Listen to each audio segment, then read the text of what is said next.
അസ്സലാമു അലൈക്കും വറഹ്മത്തുള്ളാഹി വബറകാതുഹു. അൽഹംദുലില്ലാഹി റബ്ബിൽ ആലമീൻ വസ്സലാത്തു വസ്സലാമു അലാ റസൂലിഹിൽ അമീൻ വഅലാ ആലിഹി വസഹ്ബിഹി അജ്മഈൻ വഅലാ മൻ ഇത്തബഅഹും ബിഇഹ്സാനിൻ ഇലാ യൗമിദ്ദീൻ. അമ്മാ ബഅദ്.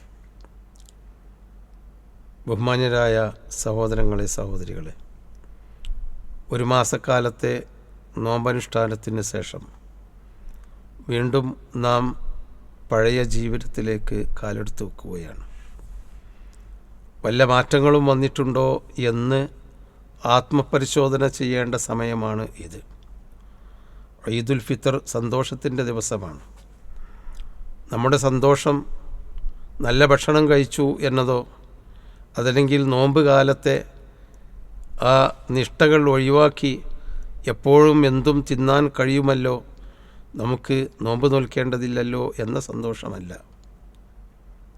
നേരെ മറിച്ച് ഒരു മാസക്കാലം അള്ളാഹുവിൻ്റെ കൃത്യമായ നിബന്ധനയിൽ ഞാൻ എൻ്റെ ദേഹത്തിൻ്റെ ഇഷ്ടങ്ങളെ മാറ്റിവെച്ച് ഇച്ഛകളെ ഉപേക്ഷിച്ച് അള്ളാഹുവിൻ്റെ ഇച്ഛക്കനുസരിച്ച് ജീവിക്കാനുള്ള ഭാഗ്യം ലഭിച്ചല്ലോ എന്ന സന്തോഷമാണ് നമുക്ക് ഈ സമയത്ത് വേണ്ടത്.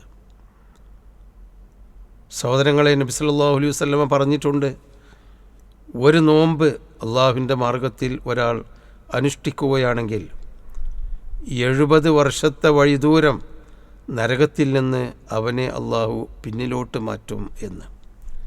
അഥവാ നമ്മളുടെ ശ്രദ്ധിക്കാതെ, അശ്രദ്ധയാൽ അല്ലെങ്കിൽ കരുതിക്കൂട്ടി തന്നെ അബദ്ധവശാൽ ഒക്കെ ചെയ്യുന്ന തിന്മകളാൽ അള്ളാഹുവിൻ്റെ ശിക്ഷയ്ക്ക് വിധേയരാകേണ്ടിയിരുന്ന നമ്മൾ ആത്മാർത്ഥമായി നോമ്പ് നോൽക്കാൻ തയ്യാറാകുകയും അള്ളാഹുവിന് വേണ്ടി ഭക്ഷണ പാനീയങ്ങൾ, ദേഹേച്ഛകൾ, ലൈംഗികമായ ആഗ്രഹങ്ങൾ എല്ലാം ഉപേക്ഷിച്ച് നാം വ്രതമനുഷ്ഠിക്കുകയാണെങ്കിൽ ഒരു നോമ്പിന് 70 വർഷത്തെ ദൂരം നരകത്തിൽ നിന്ന് നമ്മളെ അള്ളാഹു തആല അകറ്റിക്കളയും.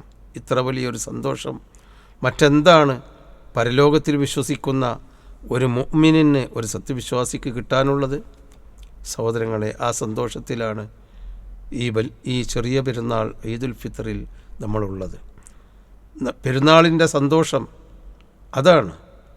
എങ്ങനെയാണ് നമ്മളുള്ള പെരുന്നാളിൻ്റെ സന്തോഷം ആഘോഷിക്കുന്നത്?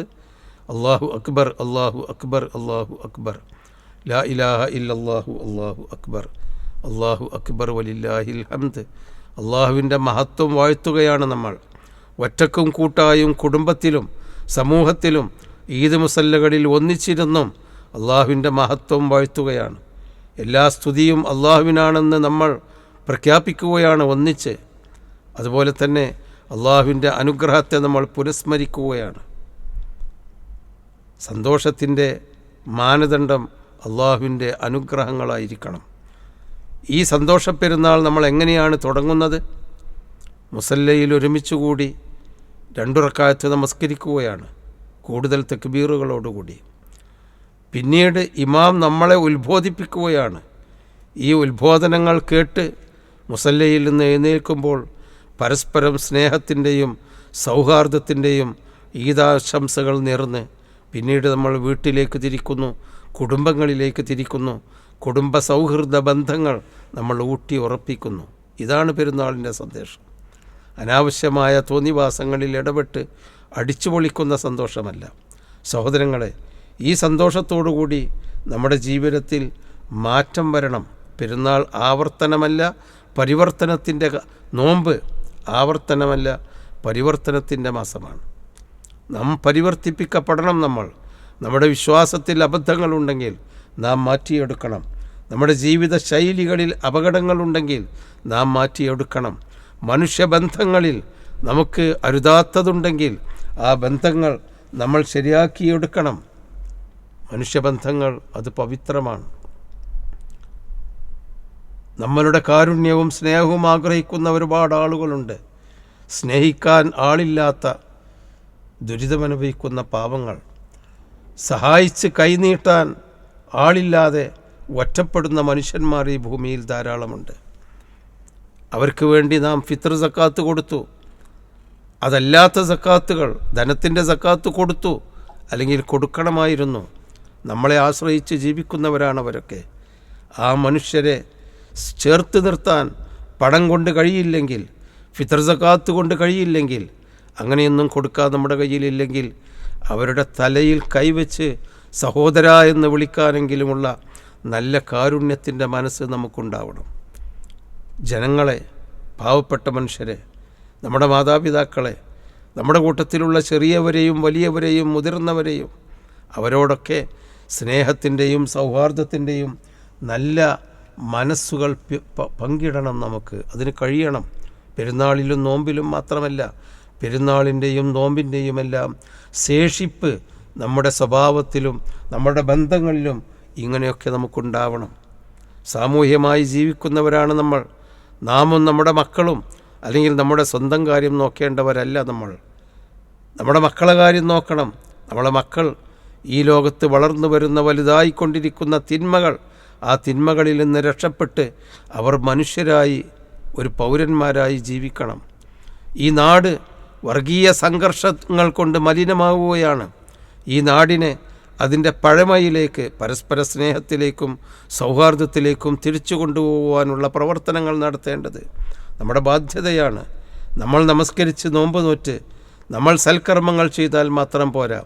ഈ നാട്ടിൽ മാറ്റമുണ്ടാക്കേണ്ട ബാധ്യത, നമ്മളെക്കൊണ്ടാവുന്ന വിധത്തിൽ മാറ്റമുണ്ടാക്കേണ്ട ബാധ്യത നമുക്കുണ്ട്. നമ്മുടെ മക്കളോട്, നമ്മുടെ മാതാപിതാക്കൾ വൃദ്ധന്മാരാണ്. അവരുടെ ആയ കാലത്ത്, അവർക്ക് ശക്തിയും കരുത്തുമുണ്ടായിരുന്ന കാലത്ത് അവരുടെ ചോരയും നീരും നമുക്ക് വേണ്ടിയാണ് അവർ ഒഴിവാക്കിയത്. അവരുടെ അധ്വാനങ്ങൾ, അവരുടെ ജീവിതങ്ങൾ നമുക്ക് വേണ്ടിയാണ് അവർ ഒഴിഞ്ഞു വെച്ചത്. മാതാവിൻ്റെ ത്യാഗം പരിശുദ്ധ ഖുർആൻ എടുത്തു പറയുന്നുണ്ട്. പിതാവിൻ്റെ നമ്മളോടുള്ള ആ ബാധ്യത പരിശുദ്ധ ഖുർആൻ എടുത്തു പറയുന്നുണ്ട്. അള്ളാഹുവിനോടുള്ള ബാധ്യത കഴിച്ചാൽ നമുക്ക് ഏറ്റവും വലിയ ബാധ്യത ഭൂമിയിലുള്ളത് നമ്മുടെ മാതാപിതാക്കളോടാണ്. വഖളാ റബ്ബുക അല്ലാ തഅ്ബുദൂ ഇല്ലാ ഇയ്യാഹു വബിൽ വാലിദൈനി ഇഹ്സാന എന്നാണ്. റിളർ റബ്ബി ഫി റിളൽ വാലിദൈൻ. വചനങ്ങളിൽ കാണാം, അള്ളാഹുവിൻ്റെ തൃപ്തി കിട്ടണമെങ്കിൽ മാതാപിതാക്കളുടെ തൃപ്തി കിട്ടണം. ആ മാതാക്കൾ നമ്മിൽ നിന്ന് നല്ല വാക്കുകൾ ആഗ്രഹിക്കുന്നുണ്ട്, നല്ല പെരുമാറ്റങ്ങൾ ആഗ്രഹിക്കുന്നുണ്ട്, സഹായവും കൈത്താങ്ങും ആഗ്രഹിക്കുന്നുണ്ട്. നമ്മുടെ കുടുംബത്തിലെ പാവപ്പെട്ടവരും അല്ലാത്തവരും നമ്മൾ കണ്ടുമുട്ടുന്നവരെല്ലാം മനുഷ്യബന്ധങ്ങൾ നന്നായി തീരാൻ ആഗ്രഹിക്കുന്നുണ്ട്. അപ്പോൾ നമ്മിലേക്ക് ഉൾവലിയുന്ന നമ്മുടെ സ്വാർത്ഥികളായി ജീവിക്കുന്നവരാവരുത്. നമ്മൾ ജനങ്ങൾക്ക് നന്മ ചെയ്തു കൊടുക്കണം, നല്ല വാക്കുകൾ പറയണം, നല്ല സതുപദേശങ്ങൾ പറയണം. കുൻതും ഖൈറ ഉമ്മത്തിൻ ഉഖ്രിജത്ത് ലിന്നാസ് തഅ്മുറൂന ബിൽ മഅറൂഫ് വതൻഹൗന അനിൽ മുൻകർ. ജനങ്ങളോടൊപ്പം ജീവിക്കാനല്ല, ജനങ്ങൾക്ക് വേണ്ടി ജീവിക്കാനാണ് നിങ്ങളെ നിയോഗിക്കപ്പെട്ടിരിക്കുന്നതെന്ന് വിശ്വാസികളോട് അല്ലാഹു തആല പറയുന്നുണ്ട്. ജനങ്ങളുടെ കൂടെ ജനങ്ങൾ വലത്തോട്ടും ഇടത്തോട്ടും തിരിയുമ്പോൾ അങ്ങനെ ആടിക്കളിക്കുന്നവരാവരുത് നമ്മൾ. ജനങ്ങളുടെ ഇച്ഛകൾക്കനുസരിച്ച് ആടുന്നവരാവരുത് നമ്മൾ. നേരെ മറിച്ച് ജനങ്ങൾക്ക് വേണ്ടി ജീവിക്കണം. ജനങ്ങളുടെ ക്ഷേമത്തിന് വേണ്ടി, ജനങ്ങളുടെ നന്മയ്ക്ക് വേണ്ടി, അവർ തെറ്റിപ്പോയാൽ അവരെ നന്നാക്കിയെടുക്കാൻ വേണ്ടി, അവർ നന്മ ചെയ്യുമ്പോൾ അവർക്ക് പ്രചോദനം നൽകാനും പ്രോത്സാഹിപ്പിക്കാനും വേണ്ടി. ഖൈറ ഉമ്മത്തിൻ ഉഖ്രിജത്ത് ലിന്നാസ്. ജനങ്ങൾക്ക് വേണ്ടി നിയോഗിക്കപ്പെട്ടവരാണ് നമ്മൾ. നല്ലത് കൽപ്പിക്കുന്നവരാവണം നമ്മൾ, തിന്മകൾ വിരോധിക്കുന്നവരാകണം നമ്മൾ. എങ്കിലേ നമ്മുടെ രാജ്യം രക്ഷപ്പെടൂ. അപകടകരമായ വിശ്വാസരാഹിത്യം, അതുപോലെ തന്നെ വർഗീയമായ ചിന്തകൾ, ചൂഷണ മനസ്ഥിതികൾ, കളവും കൈക്കൂലികളും എന്തു തുടങ്ങി ദയയില്ലാത്ത ഒരുപാട് അപകടകരമായ സ്വഭാവങ്ങൾ മനുഷ്യരിൽ വളർന്നു വന്നിട്ടുണ്ട്. മാനവികതയല്ല, മൃഗീയതയാണ് ഇവിടെ നിറഞ്ഞാടുന്നത്. ഈ മൃഗീയതയിൽ നിന്ന് മാനവികതയിലേക്ക് മനുഷ്യരെ തിരിച്ചു കൊണ്ടുവരാൻ നന്മ കൽപ്പിക്കേണ്ട ബാധ്യത അത് നാം സാധാരണക്കാരനാണെങ്കിലും കർഷകനാണെങ്കിലും കച്ചവടക്കാരനാണെങ്കിലും ഉദ്യോഗസ്ഥനാണെങ്കിലും ജനനേതാവാണെങ്കിലും സമൂഹത്തിന് നേതൃത്വം നൽകുന്നവരാണെങ്കിലും കുടുംബനാഥന്മാരാണെങ്കിലും നമുക്ക് ബാധ്യതയുണ്ട്. അപ്പോൾ നമ്മൾ ജനങ്ങളിലേക്ക് ഇറങ്ങിച്ചെല്ലണം.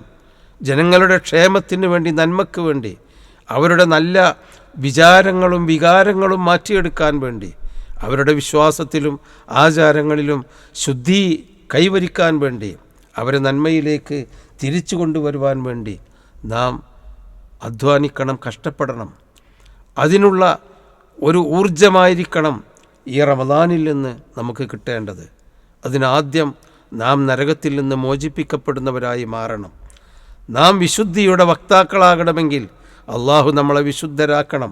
ഓരോ റമദാനിലും ഓരോ നോമ്പ് തുറക്കുമ്പോഴും അള്ളാഹു തആല ഭൂമിയിൽ ഒരു കൂട്ടം മനുഷ്യന്മാരെ നരകത്തിൽ നിന്ന് മോചിപ്പിച്ച് ശുദ്ധരാക്കി മാറ്റുമെന്ന് നബി സല്ലല്ലാഹു അലൈഹി വസല്ലം പഠിപ്പിച്ചിട്ടുണ്ട്. വലില്ലാഹി ഇൻദ കുല്ലി ഫിത്രിൻ വതഖാഉ മിനന്നാർ വദാലിക ഫീ കുല്ലി ലൈലത്തിൻ മിൻ റമദാൻ. ആ നരകത്തിൽ നിന്ന് മോചിപ്പിക്കപ്പെടുന്നവരുടെ കൂട്ടത്തിൽ നമ്മളാവണം. അള്ളാഹു ശുദ്ധീകരിച്ചവരുടെ കൂട്ടത്തിൽ നമ്മളാവണം. ശുദ്ധിയുള്ളവർക്ക് മറ്റുള്ളവരെ ശുദ്ധീകരിക്കാൻ കഴിയൂ. ശുദ്ധിയുള്ള കൈകൾക്ക് മറ്റുള്ളവരിൽ ശുദ്ധി ഉണ്ടാക്കാൻ കഴിയൂ. ശുദ്ധിയുള്ള മനസ്സുകൾക്ക് മറ്റുള്ളവരുടെ മനസ്സിനെ വിമലീകരിക്കാൻ, ശുദ്ധീകരിക്കാൻ കഴിയൂ. നമ്മുടെ നോമ്പുകാലം കൃത്യമായൊരു പരിശീലനത്തിൻ്റെ കാലമാകുക. അള്ളാഹു അതുകൊണ്ടാണ് ലഅല്ലക്കും തത്തഖൂൻ നോമ്പ് നിർബന്ധമാക്കിയത്. നിങ്ങൾ സൂക്ഷ്മതയുള്ളവരായിരിക്കാൻ വേണ്ടിയാണ്. ഈ നോമ്പോടുകൂടി ഒരു സൂക്ഷ്മതയുടെ തലങ്ങളിലേക്ക് നമ്മുടെ സ്വന്തം ജീവിതത്തിൽ, സാമ്പത്തിക കൈകാര്യങ്ങളിൽ, മനുഷ്യബന്ധങ്ങളിൽ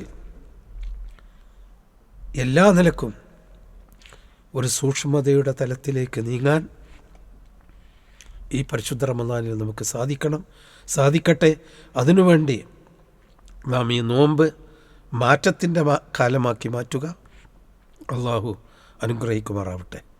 അസ്സലാമു അലൈക്കും വറഹ്മത്തുള്ളാഹി വബറകാതുഹു.